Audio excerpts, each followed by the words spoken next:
C'était une nuit d'été humide à la Nouvelle-Orléans, du genre à coller à la peau et à donner l'impression de marcher dans une soupe épaisse. Je travaillais tard pour un service de livraison local appelé Bayou Eats, livrant de tout, des po' boys aux beignets. La ville vivait de son agitation nocturne habituelle. L'air était chargé de sons de jazz et de l'odeur des épices créoles. Je venais de terminer une livraison près du quartier français lorsque j'ai reçu une nouvelle commande sur mon application. C'était une adresse que je ne reconnaissais pas, au cœur du quartier Tremé.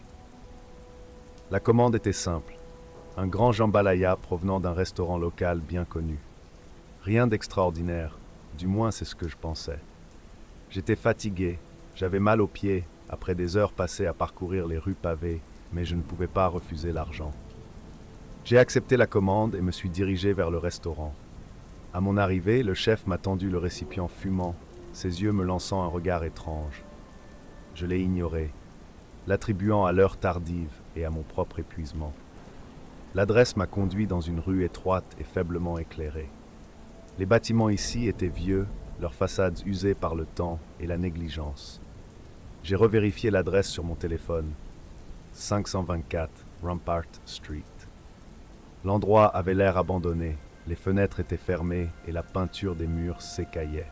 J'ai hésité un moment, me demandant si je m'étais trompé d'adresse, mais l'application a confirmé qu'elle était correcte.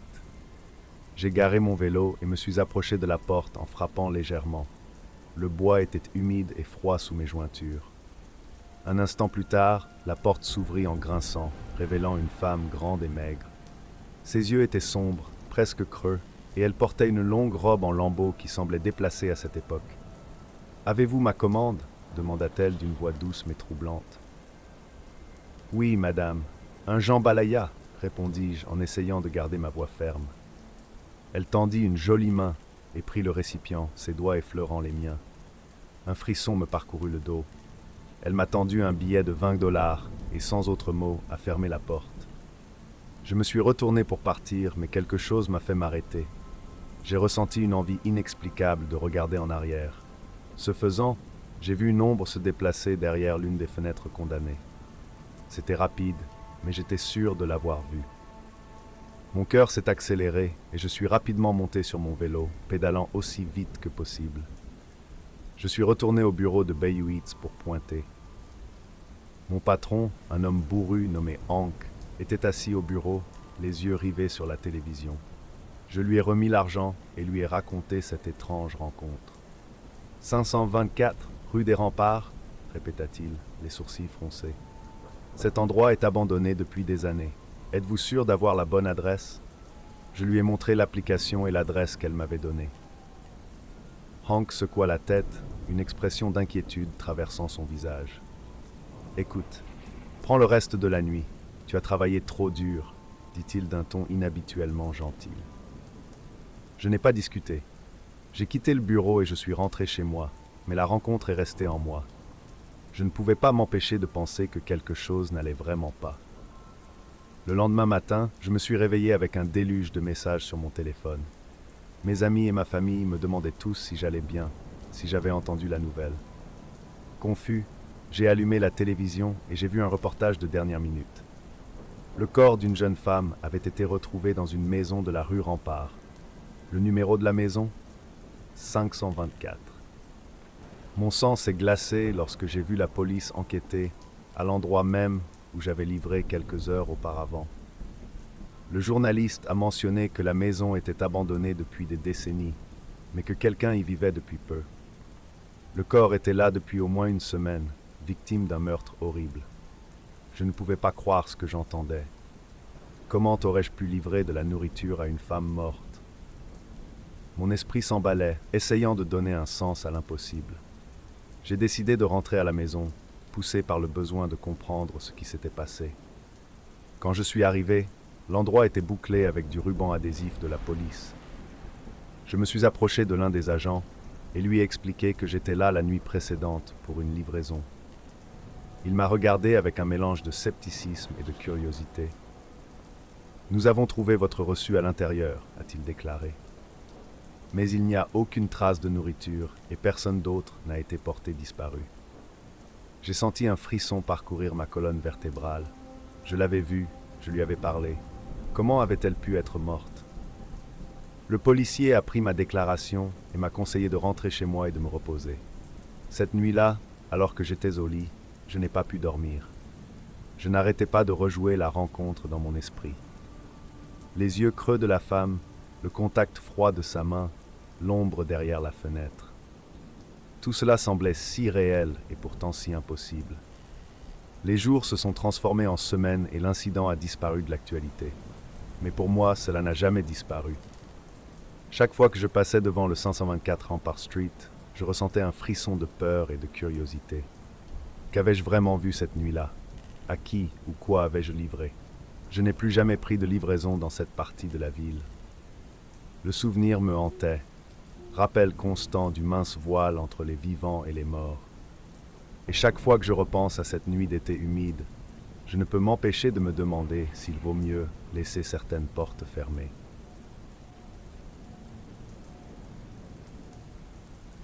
Les rues de la ville m'étaient familières, un labyrinthe dans lequel j'avais parcouru d'innombrables fois. Je m'appelle Adam, je suis chauffeur-livreur de 32 ans et je travaille pour une application populaire de livraison de nourriture. La prévisibilité de mes itinéraires et le bourdonnement monotone de la circulation m'apportaient un étrange réconfort. C'était un vendredi soir ordinaire lorsque j'ai reçu une commande inhabituelle de la Belle Cuisine, un restaurant haut de gamme connu pour ses prix exorbitants et sa clientèle exclusive. La commande était particulière, un repas unique à un prix somptueux, avec une note qui invitait à une discrétion absolue et promettait un pourboire généreux. L'adresse de livraison était à Montclair, une banlieue aisée connue pour ses habitants reclus et ses domaines opulents. La curiosité piquée, j'ai accepté la commande, sentant que ce serait tout sauf routinier. Alors que je traversais les routes sinueuses et faiblement éclairées menant à Montclair, un sentiment de malaise s'est installé dans mon ventre. Les maisons étaient ici massives, toutes plus imposantes et isolées les unes que les autres. Je suis arrivé à destination, un grand manoir caché derrière des portes en fer forgé. Une cabine téléphonique montait la garde à l'entrée et j'ai sonné pour entrer. Une voix de femme répondit, me donnant un code pour ouvrir le portail. Les portes s'ouvrirent en grinçant et j'empruntai une longue allée pavée jusqu'à l'avant du manoir. Le manoir me dominait, son architecture rappelant les vieux châteaux européens. J'ai frappé à la lourde porte en chêne et après un moment, elle s'est ouverte, révélant une femme d'âge moyen avec un air de fragilité. Elle s'est présentée comme Madame Evelyn Hawthorne et m'a invité à entrer. L'intérieur du manoir était aussi grandiose et étrange que son extérieur, rempli de meubles anciens et d'un éclairage tamisé. Madame Hawthorne m'a conduit à la salle à manger où un couvert solitaire m'attendait. Alors que je préparais le repas, Madame Hawthorne m'a demandé si je pouvais l'aider avec une petite tâche. Elle semblait désespérée, ses yeux suppliants. Intrigué et légèrement inquiet, j'ai accepté. Elle a expliqué que son mari, M. Robert Hawthorne, était au lit et avait besoin de prendre ses médicaments dans la chambre à l'étage. Elle m'a remis une clé et m'a dirigé vers la chambre. Je montais le grand escalier, mes pas résonnant dans le silence. Le couloir à l'étage était long et bordé de portes fermées. J'ai trouvé la chambre au bout du couloir. À l'intérieur, la pièce était sombre, à l'exception de la faible lumière d'une lampe de chevet. M. Hawthorne était allongé dans son lit. Sa respiration était superficielle et difficile. J'ai localisé le médicament sur une table voisine, mais alors que je me tournais pour partir, j'ai remarqué quelque chose d'étrange. Des photographies éparpillées sur le sol, représentant diverses personnes participant à des réunions clandestines. Parmi eux, j'ai reconnu quelques hommes politiques locaux et magnats des affaires. Mon cœur s'est accéléré lorsque j'ai réalisé que ces images pouvaient impliquer plusieurs personnalités puissantes dans des activités criminelles. Rapidement, j'ai sorti mon téléphone et j'ai commencé à prendre des photos posées au sol, sachant que je ne pouvais pas risquer d'emporter les originaux avec moi. Pendant que je prenais les photos, j'ai entendu un léger bruit venant d'en bas, un craquement des planches du parquet, et j'ai fini précipitamment. J'ai mis mon téléphone dans ma poche, j'ai attrapé le médicament et je suis redescendu. mon pouls s'accélérant. De retour à la salle à manger, j'ai remis les médicaments à Madame Hawthorne. Elle m'a remercié en me glissant une épaisse enveloppe dans la main en signe de gratitude. J'ai quitté le manoir, mon esprit s'emballant avec les implications de ce que j'avais trouvé. De retour dans mon appartement, j'ai ouvert l'enveloppe pour trouver une somme d'argent importante, ainsi qu'une note m'avertissant de garder le silence. J'ai étalé les photos que j'avais prises avec mon téléphone et les ai examinées de près. Les images étaient claires, montrant des réunions dans divers endroits de la ville. Plus je regardais, plus je comprenais la gravité de ma découverte. Ces photos pourraient révéler un réseau de corruption et de tromperie. J'ai réfléchi à ma prochaine étape. Les remettre aux autorités serait dangereux, mais les garder pourrait être encore pire. Les jours suivants, la paranoïa s'installe. J'ai remarqué des voitures qui me suivaient, des inconnus surveillant chacun de mes mouvements. Mon téléphone sonnait d'appels anonymes. Le sentiment de normalité que j'avais autrefois trouvé dans mon travail a été brisé. Chaque livraison ressemblait désormais à un piège potentiel. Le pourboire généreux qui semblait au départ être un coup de chance ressemblait désormais à un pot de vin, un avertissement pour que je me taise. Un soir, alors que j'étais assis dans mon appartement, mon téléphone a sonné avec un message provenant d'un numéro inconnu. « Nous savons ce que vous avez. Restez silencieux et vous pourriez vivre. » Le message était énigmatique, mais il confirmait mes craintes. Cherchant une issue à ce cauchemar, j'ai décidé de contacter mon ami Sam, un journaliste connu pour son travail d'investigation. Nous nous sommes donné rendez-vous dans un parc isolé la nuit. Prospect Park était sombre et désert, les arbres projetant de longues ombres sous les lampadaires tamisés. J'ai attendu près d'un banc, le cœur battant dans ma poitrine. Les minutes semblaient être des heures jusqu'à ce que Sam arrive, son expression sérieuse. Nous avons échangé des salutations tendues et je lui ai tendu mon téléphone. « Ces photos, dis-je d'une voix basse, elles pourraient révéler quelque chose d'important. Des politiciens, des magnats des affaires. Il y a un réseau ici, Sam, et ils savent que je les ai. » Les yeux de Sam s'écarquillèrent alors qu'il faisait défiler les images. « Adam, c'est énorme. Mais tu comprends le danger, n'est-ce pas? Ces gens n'hésiteront pas à te faire taire. »« Je sais, répondis-je en regardant autour de moi nerveusement. C'est pourquoi je te les donne. Vous pouvez me protéger, n'est-ce pas? L'anonymat, la protection des témoins, quelque chose? » Sam hocha la tête. « Je ferai tout ce que je peux. Mais tu dois faire profil bas, disparaître pendant un moment. Ils te poursuivront s'ils savent que tu es impliqué. » Nous nous sommes séparés, et je suis retourné à mon appartement, un mélange de soulagement et d'anxiété noué dans mon estomac. Les jours suivants furent un mélange de paranoïa et de peur. J'ai changé mes routines, évité mes repères habituels et gardé un profil bas. Sam m'a tenu au courant, me disant que son enquête avançait et qu'il avait réussi à faire publier certaines preuves de manière anonyme. Malgré la publication, les menaces n'ont pas cessé. Une nuit, je suis rentré chez moi et j'ai trouvé mon appartement saccagé. Les tiroirs ont été retirés, les papiers éparpillés, et mon ordinateur portable avait disparu. Un frisson me parcourut le dos lorsque je réalisais qu'il cherchait les originaux. Le sentiment de violation était écrasant, et je savais que je devais prendre des mesures plus drastiques pour me protéger. J'ai décidé d'emménager temporairement avec ma sœur, qui vivait dans une ville voisine. Elle n'était pas au courant de ma situation difficile, et j'ai préféré que cela reste ainsi pour la protéger. Je lui ai dit que j'avais besoin d'une pause et d'un peu de temps loin de la ville, ce qui n'était pas entièrement un mensonge. Pendant ce temps, je suis resté en contact étroit avec Sam, qui m'a assuré que les autorités commençaient à s'en rendre compte, quoique lentement. Vivre dans une peur constante avait des conséquences néfastes. J'ai à peine dormi, mon esprit s'emballant avec des hypothèses. Et s'il me trouvait, et s'il s'en prenait à ma famille? Je ne pouvais pas me débarrasser du sentiment d'être observé. Chaque fois qu'une voiture passait lentement ou qu'un étranger s'attardait trop longtemps, mon cœur s'emballait. Un soir, alors que j'étais chez ma sœur, j'ai reçu un autre SMS anonyme. « Nous savons où tu es. » Le message était d'une nette escalade. La panique s'est installée et j'ai su que je devais partir immédiatement. je ne voulais pas mettre ma sœur en danger. Alors j'ai préparé un petit sac et laissé un mot disant que je devais m'occuper de quelques affaires urgentes et que je reviendrais bientôt. J'ai roulé sans but pendant des heures, essayant de trouver un endroit sûr. Je me suis retrouvé dans un motel à la périphérie de la ville, un endroit miteux où on ne posait pas de questions. J'ai payé en espèces et je me suis enfermé dans la pièce, vérifiant constamment sur mon téléphone les mises à jour de Sam. Le lendemain matin, j'ai reçu un appel de lui. « Adam, il y a une avancée.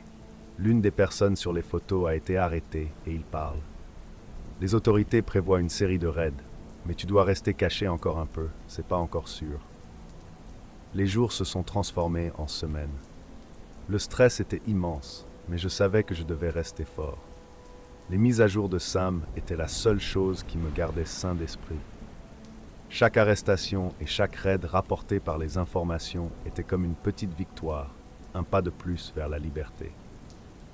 Finalement, Sam a organisé une rencontre avec un agent fédéral spécialisé dans la protection des témoins. Nous nous sommes rencontrés dans un endroit discret et, après une vérification approfondie, on m'a proposé une nouvelle identité et un déménagement. Ce fut un moment doux amer de savoir que je devais abandonner mon ancienne vie, mais c'était le seul moyen d'assurer ma sécurité. Le processus a été rapide. On m'a donné un nouveau nom, de nouveaux documents et une nouvelle maison dans une ville lointaine. L'agent fédéral m'a assuré que mon identité serait protégée et que je serais en sécurité. Au fur et à mesure que je m'installais dans ma nouvelle vie, la paranoïa a lentement commencé à s'estomper. Les souvenirs du manoir, les photographies et la peur constante ont commencé à s'estomper, ne devenant qu'un sombre chapitre de mon passé. Les articles de Sam ont finalement fait tomber plusieurs fonctionnaires et chefs d'entreprise corrompus, ébranlant les fondements de l'élite de la ville. Le réseau a été démantelé et les personnes impliquées ont été traduites en justice. J'ai suivi l'actualité à distance, fier de ce que nous avions accompli, mais parfaitement conscient du coût. Des années plus tard, dans mes moments de calme, je pense encore à cette nuit au manoir. La décision de prendre ces photos a changé ma vie pour toujours, me plongeant dans un monde de danger et de tromperie. Mais cela a également apporté un plus grand bien, en dénonçant la corruption et en rendant justice à ceux qui abusaient de leur pouvoir. Au final, j'ai retrouvé un semblant de paix dans ma nouvelle vie. Les ombres du passé persistent, mais elles ne dictent plus chacun de mes mouvements.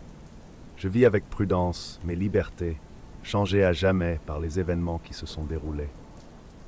L'obscurité de cette nuit reste une partie de moi, un rappel du prix de la vérité et du prix de la curiosité.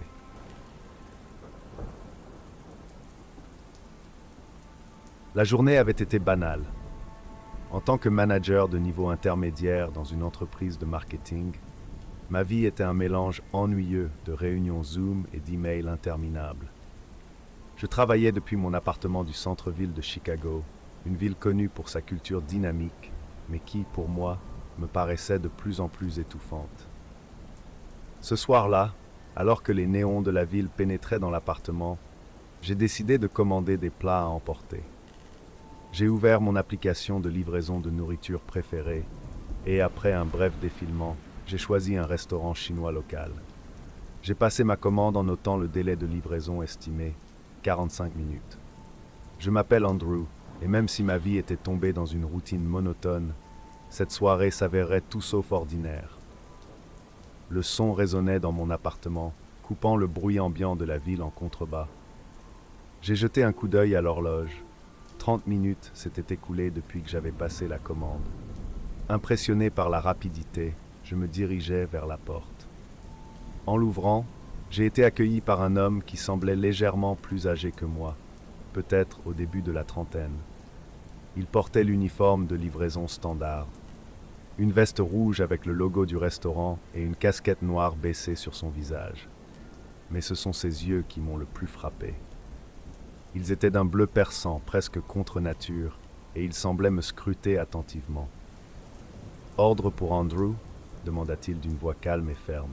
« Ouais, c'est moi, » répondis-je, essayant de me débarrasser du sentiment de malaise que me procurait son regard. Il m'a remis le sac, mais alors que je tendais la main pour le prendre, nos mains se sont effleurées. Sa peau était froide, presque déconcertante pour une soirée d'été. J'ai tiré le sac vers moi, nos yeux toujours verrouillés. Passez une bonne nuit, dit-il en brisant le silence. Merci, toi aussi, répondis-je en me forçant à sourire alors que je fermais la porte. J'ai déballé la nourriture, essayant d'ignorer cette étrange rencontre. L'arôme du poulet et du riz frit du général Tso a rempli la pièce, me remontant momentanément le moral.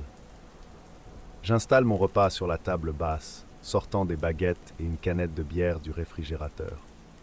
Pendant que je mangeais, je ne pouvais pas me débarrasser de la sensation de ses yeux bleus qui me regardaient.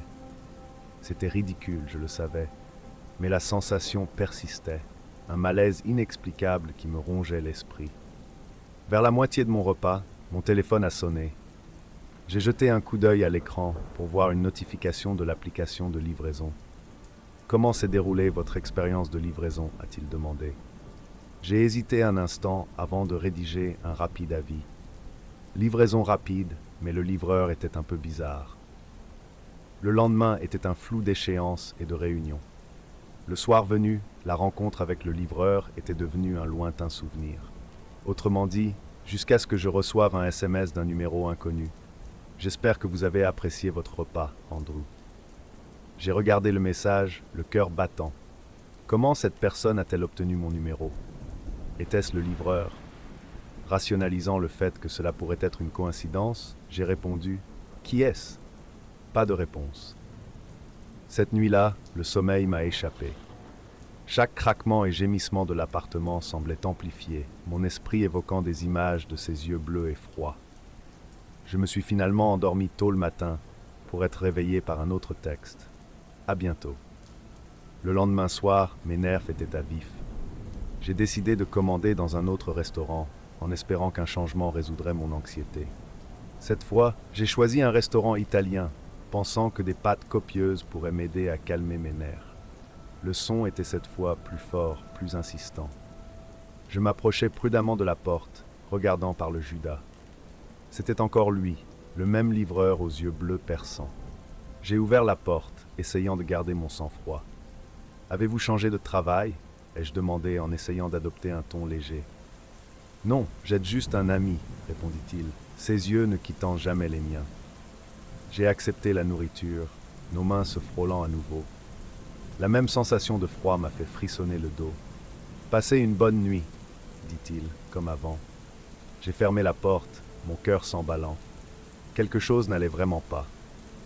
J'ai décidé d'appeler les restaurants et de me renseigner sur leurs chauffeurs-livreurs. Les deux endroits ont confirmé que l'homme que j'ai décrit ne travaillait pas pour eux. La panique s'installe. Les jours suivants furent remplis de peur et de paranoïa. J'ai évité de commander de la nourriture, m'en tenant à ce que j'avais dans le réfrigérateur. Mais les textes ont continué. Chaque soir, un nouveau message. Je pense à toi. J'espère que tu vas bien. Nos discussions me manquent. Je suis allé voir la police, mais sans menace tangible ni preuve de harcèlement au-delà des textes, ils n'ont pas pu faire grand-chose. J'ai changé de numéro en espérant que cela mette un terme. Ce n'est pas le cas. Un soir, après une journée particulièrement stressante, j'ai décidé de prendre un verre. Un verre s'est transformé en plusieurs, et avant de m'en rendre compte, je faisais à nouveau défiler l'application de livraison. C'était une décision insensée, motivée par un mélange de frustration et d'ivresse. J'ai commandé dans un autre restaurant chinois, en espérant que peut-être, juste peut-être, je pourrais profiter d'un repas sans incident. Je me suis figé. Le son était indubitable. Je m'approchais lentement de la porte, mon cœur battant dans ma poitrine. J'ai regardé par le Judas et il était là, le même homme aux yeux bleus. « Qui es-tu » j'ai demandé à travers la porte. « Votre livraison » répondit-il, la voix calme. « Je n'ai rien commandé » mentis-je, la voix tremblante. « Oui, tu l'as fait, Andrew. Ouvre la porte. » Je reculais, mon esprit s'emballant. Il fallait que je sorte de là. J'ai attrapé mes clés et me suis dirigé vers l'escalier de secours. En descendant, j'ai entendu la porte de mon appartement s'ouvrir. Je n'ai pas regardé en arrière. Je suis resté chez un ami cette nuit-là, trop effrayé pour retourner dans mon appartement. Le lendemain matin, je suis rentré avec la police. Ils n'ont rien trouvé d'anormal, aucun signe d'effraction. Mais sur la table basse se trouvait un sac à emporter soigneusement emballé avec mes plats chinois préférés. J'ai quitté l'appartement la semaine suivante. Je n'ai plus jamais commandé de livraison de nourriture. Je m'en souviens comme si c'était hier, même si c'est comme si c'était il y a une éternité. À l'époque, j'étais juste un gars ordinaire qui essayait de joindre les deux bouts. Je m'appelle Ethan et j'ai travaillé comme chauffeur-livreur de nourriture pour une application populaire. Ce n'était pas glamour, mais ça payait les factures. Je parcourais la ville sur mon scooter, évitant la circulation et m'assurant que les gens recevaient leurs repas chauds et frais. C'était un travail comme un autre, du moins c'est ce que je pensais. Par une froide soirée de décembre, j'ai reçu une commande qui allait tout changer. La prise en charge provenait d'un restaurant de sushi haut de gamme du centre-ville de Los Angeles. La destination était un complexe de condominiums chic dans le quartier chic de Brentwood. Le nom de la cliente était Sophia Martins, et les instructions étaient de laisser la nourriture à la porte et de sonner. Je suis arrivé au restaurant pile à l'heure. L'endroit était animé par la foule du dîner, mais le personnel me connaissait bien et avait ma commande prête. J'ai attrapé le sac soigneusement emballé et je l'ai mis dans la boîte isotherme de mon scooter. Le trajet jusqu'à Brentwood s'est déroulé sans incident, même si l'air était vif et les lumières de la ville brillaient comme une mer d'étoiles. Lorsque je suis arrivé devant le complexe de copropriété, j'ai été frappé par le calme et la sérénité de l'endroit par rapport au reste de la ville. Le bâtiment était une merveille architecturale moderne, tout en verre et en acier, avec un hall élégant qui parlait de richesse et d'exclusivité. J'ai pris l'ascenseur jusqu'à l'étage du penthouse, me sentant un peu déplacé dans ma veste usée et mes bottes éraflées. L'appartement de Sophia se trouvait au bout d'un long couloir. Je me suis approché de la porte et j'ai remarqué la caméra de sécurité discrète mais ultra moderne installée au-dessus. J'ai posé le sac par terre, j'ai sonné et j'ai attendu. Quelques instants plus tard, la porte s'entr'ouvrit et la main d'une femme se tendit pour attraper la nourriture. « Merci », dit-elle d'une voix douce et mélodique. Avant que je puisse répondre, la porte se referma. Quelque chose dans cette rencontre ne semblait pas bien. C'était peut-être l'aperçu fugace que j'ai eu de l'intérieur de l'appartement, tout en ombre et en éclairage tamisé. Ou peut-être était-ce la façon dont sa main avait légèrement tremblé lorsqu'elle prenait le sac. Je l'ai considéré comme un simple client excentrique et je suis retourné à mon scooter. Quelques jours plus tard, j'ai reçu une autre commande de Sophia Martins. Cette fois, il s'agissait d'un bistrot italien de West Hollywood. Les instructions étaient les mêmes. Laisser la nourriture à la porte et sonner. À mon arrivée, le bâtiment était aussi calme qu'avant, mais la tension que je ressentais n'avait fait que croître. J'ai posé le sac par terre, j'ai sonné et j'ai attendu. Cette fois, la porte ne s'ouvrit pas immédiatement. Je suis resté là pendant ce qui m'a semblé une éternité, déplaçant mon poids d'un pied sur l'autre. Juste au moment où j'étais sur le point de partir, la porte s'est entrebâillée et la même main s'est tendue.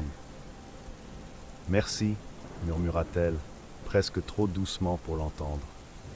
Encore une fois, la porte s'est fermée avant que je puisse répondre. Cette nuit-là, je ne pouvais pas m'empêcher de penser que quelque chose n'allait pas. Je restais allongé dans mon lit, regardant le plafond, revivant les rencontres dans mon esprit. Pourquoi était-elle si insaisissable? Que cachait-elle? Ma curiosité a pris le dessus et j'ai décidé de creuser un peu. J'ai recherché Sophia Martins en ligne, mais il n'y avait pratiquement aucune information sur elle. Pas de profil sur les réseaux sociaux, pas de dossier public, rien. C'était comme si elle n'existait pas. Le lendemain, j'ai reçu une autre commande pour Sophia. Cette fois, il s'agissait d'un restaurant de hamburgers gastronomiques à Silver Lake. J'ai décidé d'adopter une approche différente. Au lieu de laisser la nourriture et de m'éloigner, je me suis attardé dans le couloir, avec l'intention de vérifier mon téléphone. Lorsqu'elle a ouvert la porte pour prendre la nourriture, je me suis raclé la gorge. « Excusez-moi, Miss Martins, dis-je, essayant de paraître décontracté. Je voulais juste m'assurer que tout allait bien. Tu as commandé beaucoup ces derniers temps, et je voulais voir si tu avais besoin d'autre chose. » Il y eut un moment de silence, puis elle parla. « Je vais bien, merci, répondit-elle, la voix tremblante. S'il vous plaît, laissez simplement la nourriture. Elle ferma la porte rapidement, et je restais là, plus mal à l'aise que jamais.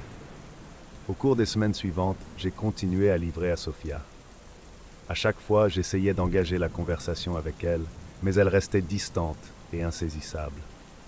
Mon inquiétude a grandi, et j'ai commencé à me demander si elle avait des ennuis. Je ne pouvais pas m'empêcher de penser qu'elle avait besoin d'aide, mais je ne savais pas comment la joindre. Un soir, après un nouvel accouchement tendu, je décide de surveiller le bâtiment. J'ai garé mon scooter à quelques pâtés de maison et j'ai trouvé un endroit où je pouvais surveiller l'entrée sans être vu. Les heures ont passé et je n'ai rien vu d'extraordinaire. Les habitants allaient et venaient, mais il n'y avait aucun signe de Sofia. Juste au moment où j'étais sur le point d'abandonner, une élégante voiture noire s'est arrêtée devant l'entrée. Un homme de grande taille et bien habillé en descendit et entra dans le bâtiment. Il avait un air d'autorité et se déplaçait avec un but précis. J'ai attendu, mon cœur battant dans ma poitrine. Environ 1 heure plus tard, l'homme est sorti du bâtiment avec une mallette à la main. Il est monté dans la voiture et est parti. J'ai décidé de le suivre en espérant trouver des réponses. La voiture serpentait dans les rues de Brentwood pour finalement s'arrêter dans l'allée d'un vaste manoir. Je me suis garé à une distance sûre et j'ai regardé l'homme entrer dans la maison. Le lendemain matin, je suis retourné au manoir, déterminé à découvrir qui était cet homme et quel lien il entretenait avec Sofia. J'ai proposé comme chauffeur-livreur apportant un colis à la porte d'entrée. Une femme de chambre a répondu et j'ai demandé si M. Jacobs était à la maison. Elle avait l'air confuse et m'a dit que personne de ce nom ne vivait là-bas. Je l'ai remerciée et je suis parti, me sentant plus confus que jamais. De retour à Brentwood, j'ai continué mes livraisons à Sofia, de plus en plus désespéré de réponses. J'ai décidé de la confronter directement. La prochaine fois que je lui ai livré de la nourriture, j'ai attendu qu'elle ouvre la porte, puis je me suis avancé, l'empêchant de la fermer. « Sofia, je sais que quelque chose ne va pas, » dis-je d'une voix ferme. « S'il te plaît, laisse-moi t'aider. » Ses yeux s'écarquillèrent de peur, et elle jeta un coup d'œil par-dessus son épaule.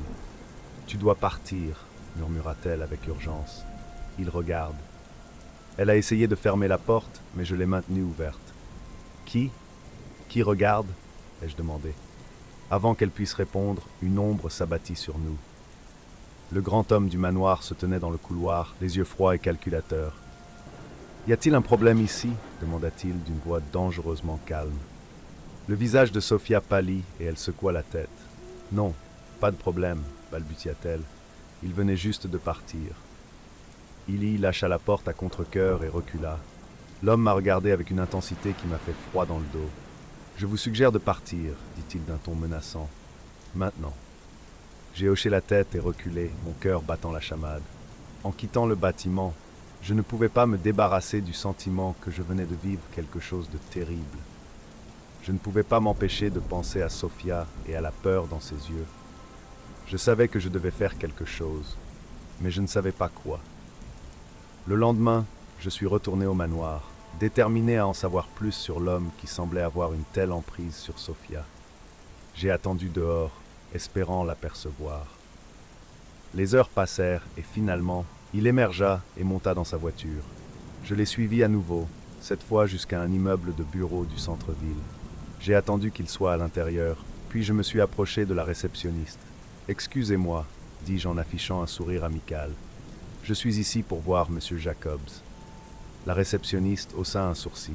« As-tu un rendez-vous ?»« Non, mais c'est urgent, » répondis-je. « Je suis une amie de Sofia Martins. » Son expression s'adoucit et elle hocha la tête. « Laisse-moi voir s'il est disponible. » Elle a passé un rapide coup de fil puis m'a fait signe de m'asseoir. Quelques minutes plus tard, l'homme de grande taille apparut, le visage un masque d'agacement. « Que veux-tu » il a ordonné. « Je veux savoir ce qui se passe avec Sofia, » dis-je d'une voix ferme. « Pourquoi a-t-elle si peur de toi ?» Il sourit et secoua la tête. « Vous n'avez aucune idée dans quoi vous vous embarquez, » a-t-il déclaré. « Restez en dehors de ça, ou vous le regretterez. » J'ai ressenti une montée de colère et de peur, mais j'ai refusé de redescendre. « Je ne vais nulle part tant que je ne suis pas sûr qu'elle est en sécurité, » dis-je fermement. Il m'a regardé pendant un long moment, puis son expression s'est adoucie. Tu es un imbécile, dit-il doucement, mais j'admire votre courage. Il s'est retourné et s'est éloigné, me laissant là, ne sachant pas quoi faire ensuite. Les jours suivants, j'ai continué mes livraisons, mais les commandes de Sofia n'arrivaient plus. J'ai essayé de la contacter, mais je n'ai eu aucune réponse. Je suis retourné au complexe de copropriété dans l'espoir de la retrouver, mais elle était introuvable. C'était comme si elle avait disparu. Je ne pouvais pas laisser tomber. Je suis allé voir la police, mais sans aucune preuve concrète, ils ne pouvaient pas faire grand-chose. J'ai contacté un détective privé dans l'espoir de trouver des réponses. Les semaines se sont transformées en mois et toujours aucun signe de Sofia. En fin de compte, je n'ai jamais su ce qui lui était arrivé. L'homme du manoir a disparu et la piste est devenue froide. Mais je n'ai jamais arrêté de chercher. Chaque fois que je livrais un repas, je pensais à Sofia et à la peur dans ses yeux. Je me demandais si elle était toujours là-bas, quelque part, attendant que quelqu'un la retrouve.